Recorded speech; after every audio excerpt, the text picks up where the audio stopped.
карындашыма, эжеме, жубайыма сырттан намахрам киши тийишип жатса, уруп кол көтөрсө болобу, зулумдук болуп эсептелбейт да дейт. Эми тигени бир катыраак неме кылып койсоңуз зулумдук болуп калат го. Кайрып удушенияга алып коем.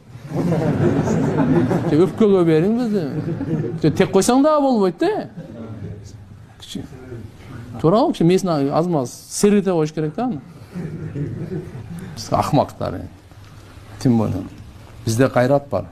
Ошон үчүн Лукмани Хаким баласына айткан, бирөөнүн үйүнө барсаңчы, көзүңдү сакта деген. Бирөөнүн аялын караба. Бирөөнүн кызына көз салба. Бирөөнүн үйүнө бардыңбы? Сыйлап сени чакырдыбы? Сен караба аны. Көзүңдү сакта деген. Көзүңдү сакта деген. Дасторкондун үстүндө ашказаныңды сакта деген. Мажлисте тилиңди сакта деген.